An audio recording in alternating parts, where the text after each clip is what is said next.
Hello, my name is Scarlett. I know what you're thinking. Another English learning story, right? But hear me out, because my journey to speaking English naturally wasn't about memorizing grammar rules or acing standardized tests. It was about discovering the real, raw, unfiltered way Americans actually talk to each other every single day. I want to tell you about my journey, about how I learned the way people speak English naturally. Not textbook English, not classroom English, but the kind of English you hear at coffee shops, at barbecues, in parking lots, and during late-night conversations with friends. The English that's alive, messy, and beautifully imperfect. This is my story. Chapter 1. The wake-up call. I'll never forget the day I realized I didn't actually speak English. I mean, technically I did. I could conjugate verbs. I knew my past participles from my present perfect, and I'd spent years studying English in school. But real English? The kind that flows naturally in conversation? I was clueless.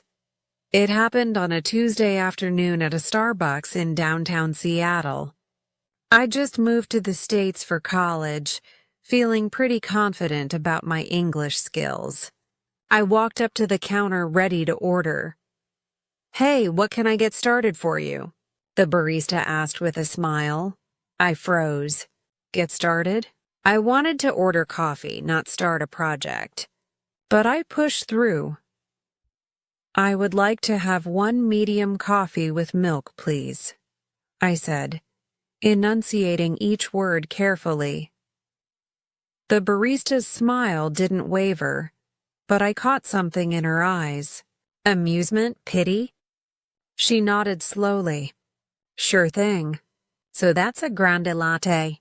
"No, just coffee." "With milk?" "Right, so a café au lait? Or do you want a cappuccino?" I felt my face getting hot. "Just regular coffee? And milk, please. You got it. Can I grab a name for the order?" "My name is Scarlett." "Cool, Scarlett. It'll be right up." I stepped aside, and that's when I heard it. The guy behind me in line walked up and said, "Yo, can I get a large cold brew? Black, and maybe throw in one of those cake pops?" "For sure, dude. Name?" "Jake." "Awesome, Jake. You're all set." The whole exchange took maybe 10 seconds. It was casual, natural, effortless. Meanwhile, I'd sounded like I was reading from a formal letter. That's when it hit me. I didn't speak English. I spoke English as a second language, which is a completely different thing. Chapter 2. The Textbook Trap. For the next few weeks, I paid attention to how people actually talked. And honestly, it was nothing like what I'd learned. In my English classes back home, we'd been taught to speak in complete, grammatically perfect sentences. "How are you today?" "I am doing well, thank you very much." "And how are you?" Nobody actually talked like that. Instead, I heard, "Hey, what's up?" "Not much, just chillin'. You?" Same. Or at the grocery store. "Find everything okay?" "Yeah, I'm good. Thanks, though." Everyone was cutting words, dropping phrases, using slang I'd never heard. My textbook English made me sound like a robot. A polite robot, sure, but still a robot. I started keeping a notebook. Every time I heard something that confused me or sounded different from what I'd learned, I wrote it down. Within a month, I had pages and pages of phrases. "Want to grab lunch?" Not "Would you like to get lunch?" "I'm beat." Not "I am very tired." That's sick. Apparently meaning something is cool, not diseased. my bad, instead of I apologize. For real? Instead of really? Is that true? The list went on and on. I felt like I'd been given a fake map of English, and now I was lost in the real terrain. Chapter 3. The Listening Phase. I decided to become a professional eavesdropper. Everywhere I went, I listened. Not in a creepy way, just paying attention to the rhythm and flow of natural conversation. At the campus dining hall, I'd sit alone and tune into the conversations around me. Groups of friends would talk over each other, finishing each other's sentences, laughing at inside jokes. They'd use phrases like, "Dude, I'm so over this class." "Yeah, it's brutal." "Honestly, I'm just gonna wing the final." Same, like whatever happens, happens, you know? They weren't worried about subject-verb agreement. They said gonna instead of going to, wanna instead of want to, and kinda instead of kind of. They used like as a filler word constantly. I was like, "No way," and she was like, "Yeah," and then we were both like, "Okay, whatever." In my textbook, like was a verb meaning to enjoy something. In real life, it was verbal punctuation. I also noticed how Americans use "you know" and "I mean" to fill space while they think. Or how they'd start sentences with "I mean" even when they hadn't said anything before. I mean, I guess we could go to the movies. What did they mean? They hadn't established a previous point to clarify. But that's just how people talked. Chapter 4. TV and movies became my teachers. I started binge-watching American TV shows, but not for entertainment. I watched them like I was studying for a final exam. I'd watch an episode, then watch it again with subtitles, writing down phrases that native speakers used. From friends, I learned about sarcasm and the way Americans joke around. "Could I be any more confused?" Chandler would say, emphasizing the "be." That kind of emphasis wasn't in any textbook. From The Office, I learned about workplace small talk. "How's it going?" "Living the dream." It sounded positive, but the tone made it clear it was sarcastic. The words said one thing, the delivery said another. From reality TV shows, I learned how people argue, make up, and express emotion. "Are you kidding me right now?" "I can't even deal with this." "That's so extra." These were real reactions, unscripted and raw. I realized that tone, facial expressions, and context mattered just as much as the words themselves. You could say "that's great" and mean you're genuinely happy, or say the exact same words with a different tone and mean you're annoyed. English wasn't just about vocabulary and grammar. It was about reading the room. Chapter 5. My first real conversation, about 2 months into my observations, I decided to actually try speaking naturally. I was terrified. I'd made a couple of acquaintances in my dorm, and one of them, a girl named Maya, invited me to get dinner. We went to this little burger place off campus. "So, how are you liking it here so far?" Maya asked as we waited for our food. In my head, I prepared a grammatically correct response. "I am enjoying my time here very much. The campus is beautiful and the people are quite friendly." But then I stopped myself. That's not how Maya would answer if someone asked her. So I took a breath and tried something different. Honestly, it's been kinda overwhelming, but in a good way, you know? Still figuring things out, Maya smiled. Yeah, I totally get that. Freshman year is a lot. For real, I said, trying out a phrase from my notebook. Like, I'm still getting used to everything. Well, if you ever want to hang out or whatever, just let me know. I know it can be rough not knowing people at first. That'd be awesome, actually. Thanks. The conversation flowed. I didn't sound like a textbook. I sounded like a person. And Maya didn't give me that look, the one that said, "Oh, you're learning English." She just talked to me like a regular friend. I was buzzing when I got back to my room that night.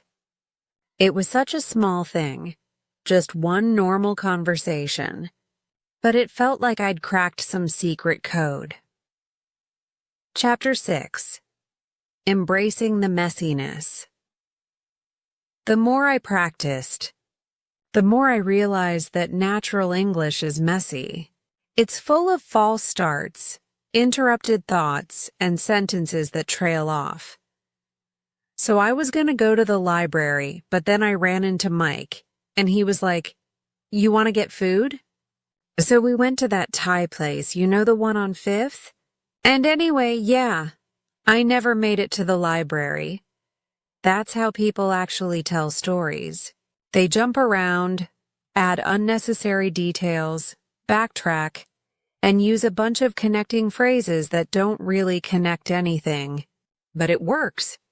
It feels natural because it mirrors how our brains actually process information in real time. I started letting myself be messier when I spoke. Instead of planning out perfect sentences, I'd just start talking and figure it out as I went. Sometimes I'd interrupt myself. I'm thinking about, actually, never mind, that's not important. Or I'd change direction mid-sentence. That movie was it wasn't bad, but it wasn't great either, you know? It felt wrong at first, like I was making mistakes. But I wasn't. I was just speaking naturally. Chapter 7. Slang, idioms, and all the weird stuff. American English is loaded with expressions that make zero literal sense. It's raining cats and dogs. No animals were falling from the sky. Break a leg. Please don't actually injure yourself. That costs an arm and a leg.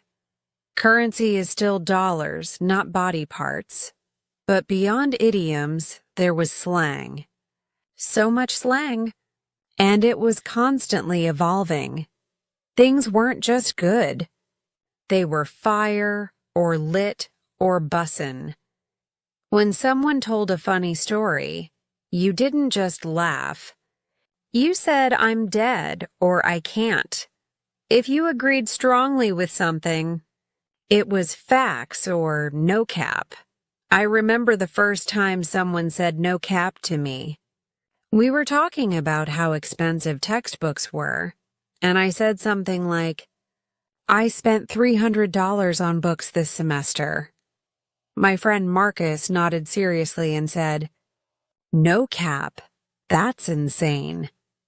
I had no idea what caps had to do with anything, but I nodded along. Later I looked it up. No cap means no lie or for real. Who decided that? Why caps? I had no idea, but everyone used it. So I started using it too. The same thing happened with low-key and high-key. "I'm low-key stressed about this exam" meant you were somewhat stressed but trying to play it cool. "I'm high-key stressed" meant you were very obviously and extremely stressed.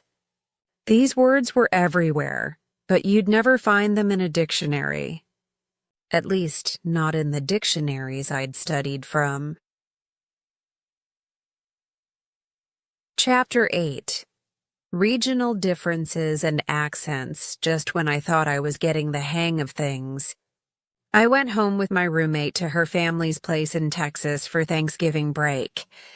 That's when I discovered that American English wasn't one thing. It was dozens of different things depending on where you were. In Texas, people said y'all for the plural you. They also said things like fixin' to instead of about to. I'm fixin' to head out meant I'm about to leave. Everyone seemed to add extra syllables to words.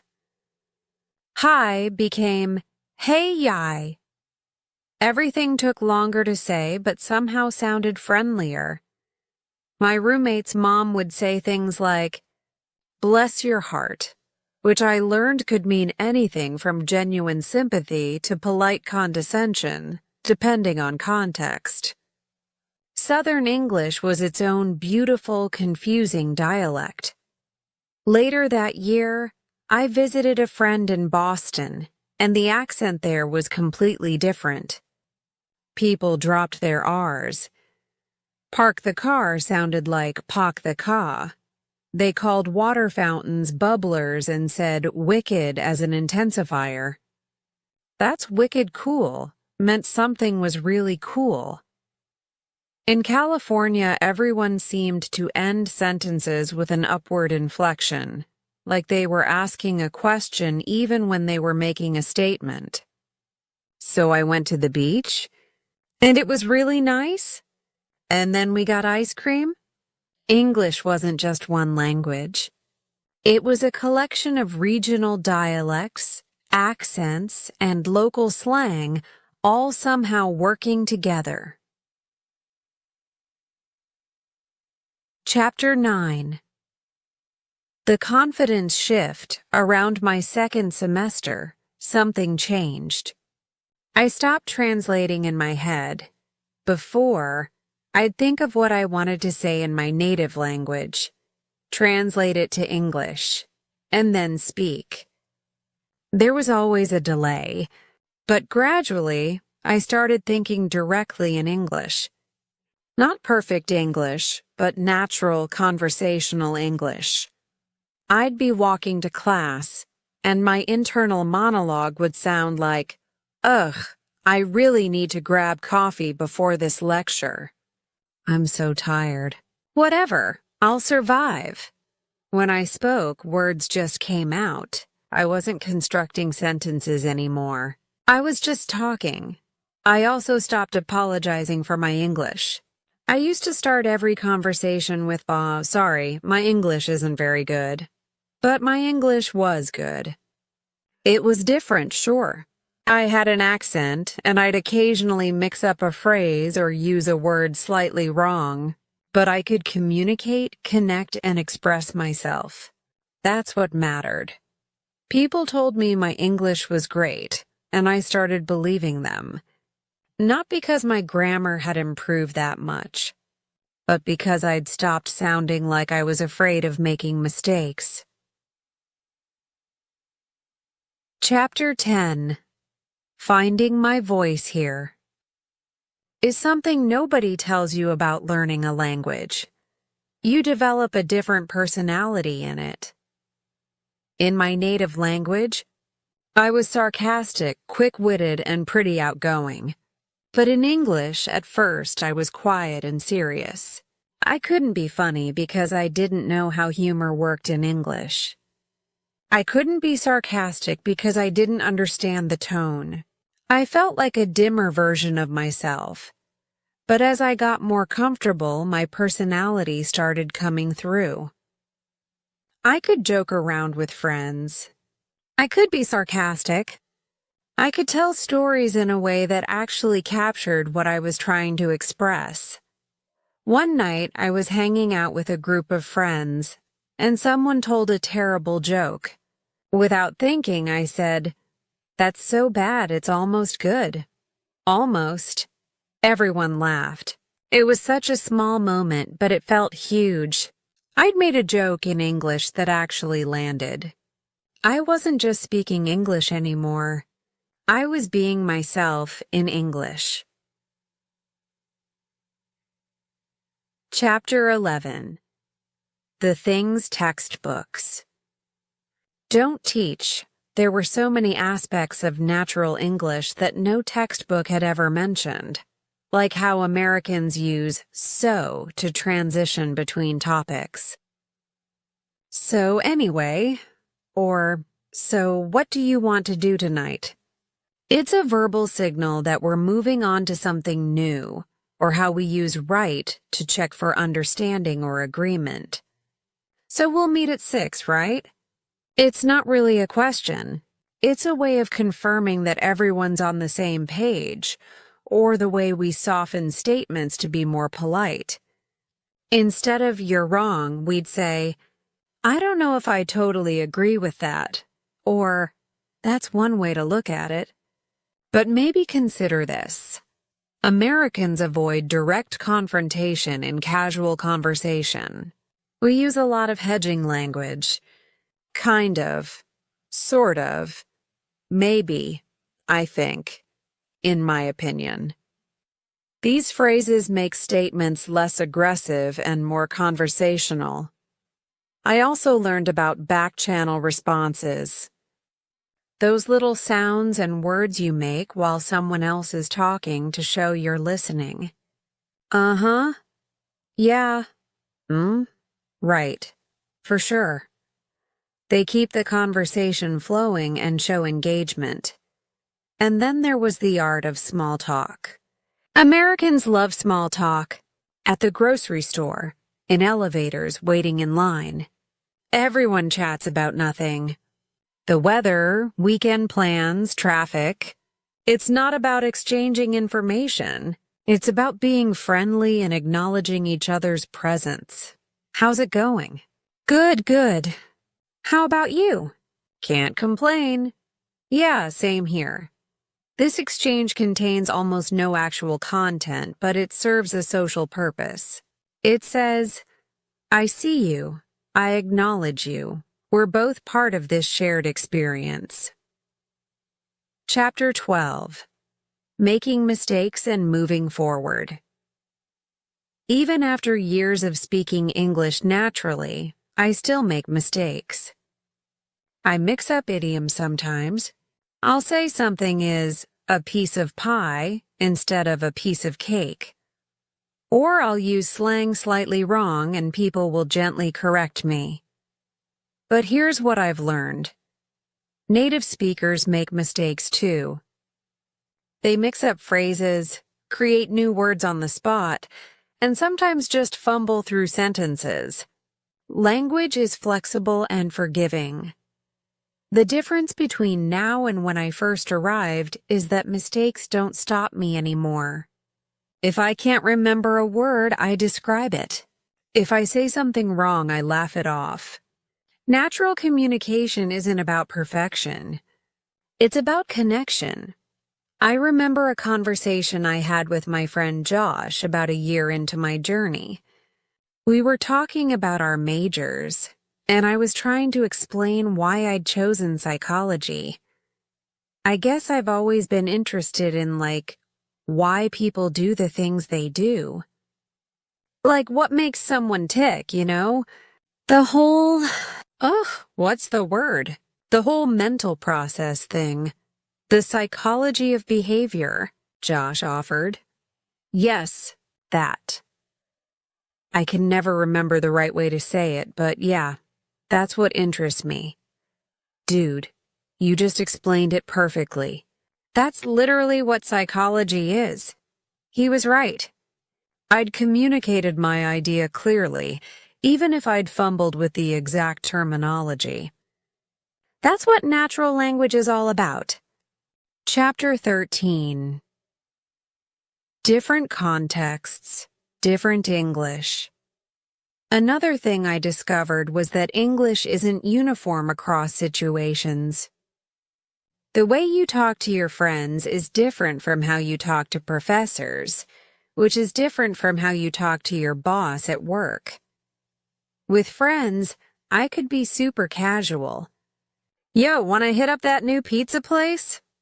With professors, I'd shift registers. Hi, Professor Martinez. I was wondering if I could ask you a question about the assignment. This code switching happens naturally for native speakers, but I had to learn it consciously. Professional emails required one style, text messages another, formal presentations yet another. I worked part-time at a campus bookstore and I had to learn retail English. How can I help you today? Let me check on that for you. Is there anything else I can help you find? It was its own script, friendly but professional. The key was paying attention to context and matching the level of formality to the situation. Chapter 14. Understanding American humor was probably the hardest thing to understand. Sarcasm, irony, self-deprecating jokes, references to pop culture I'd never heard of. Comedy is so culturally specific. I remember watching a stand-up special and not understanding why everyone was laughing. The comedian would say something that seemed straightforward, and the audience would crack up. I'd have to ask my friends to explain the joke, and by the time they did, the humor was gone. But gradually, I started getting it. I understood when someone was being sarcastic. I caught references to TV shows and movies. I could tell when someone was teasing versus when they were being mean. I even started making jokes that people actually laughed at. Puns, observations, funny stories. My humor in English started to match my humor in my native language. The breakthrough came when I made a joke without planning it. We were in the dining hall, and the food looked particularly unappetizing that day. My friend Sarah looked at her plate and sighed. "This is something." Without thinking, I said, "Yeah, definitely something. Not sure what, but it's definitely something." Everyone at the table laughed. It was a small, stupid joke, but it was spontaneous. I'd reached the point where I could be funny in English without overthinking it. Chapter 15. The Ongoing Journey Now. After several years of living in the States and speaking English daily, people sometimes don't realize it's not my first language. They hear my accent and maybe clock that I'm from somewhere else, but I communicate naturally enough that it doesn't come up. But I'm still learning. English keeps evolving. New slang emerges constantly. TikTok introduces phrases that spread like wildfire. Different communities develop their own ways of speaking. I've also started noticing things about English that native speakers don't even think about. Like how we use get for everything. Get going, get ready, get it, get over it, get out, get in. It's such a versatile word. Or how questions can be statements, and statements can be questions. You're going to the party? Versus, you're going to the party. The punctuation changes everything, but the words are identical. Reflection. What I learned. Looking back on my journey, here's what I want you to know about speaking English naturally. First, forget about perfection. Native speakers aren't perfect. They mumble, use incorrect grammar, make up words, and change their minds mid-sentence. Natural English is messy, and that's okay. Second, listen more than you speak, at least at first. Pay attention to rhythm, tone, and common phrases. You'll learn more from observing real conversations than from studying textbook dialogues. Third, don't be afraid to sound different. You're going to have an accent. You're going to phrase things in unique ways. That's not a flaw. That's your voice. Own it. Fourth, context is everything. The same word or phrase can mean different things depending on tone, situation, and who you're talking to. Learn to read the room. 5th, make mistakes. So many mistakes. That's how you learn. Every time you stumble over a phrase or use slang wrong, you're getting closer to natural fluency. 6th, find your personality in the language. You're not just learning words and grammar. You're learning how to be yourself in a new linguistic framework. That takes time, but it's worth it. Finally, remember that language is about connection, not correctness. If you can make someone laugh, share a story, or have a real conversation, you're speaking naturally. Everything else is just details. My journey from textbook English to natural English wasn't easy, but it was worth every awkward conversation, every confused look, every moment of feeling lost. I still have days where I can't find the right word or where I totally misread a social situation. But I also have days where I express exactly what I mean, make people laugh, and have conversations that feel effortless. If you're on this journey too, know that it gets easier, not because English gets simpler, but because you get braver. You stop caring so much about sounding perfect and start caring more about connecting with people. That's what natural English is really about. It's not about eliminating your accent or memorizing every idiom. It's about being able to walk into a room, start a conversation, and feel like yourself.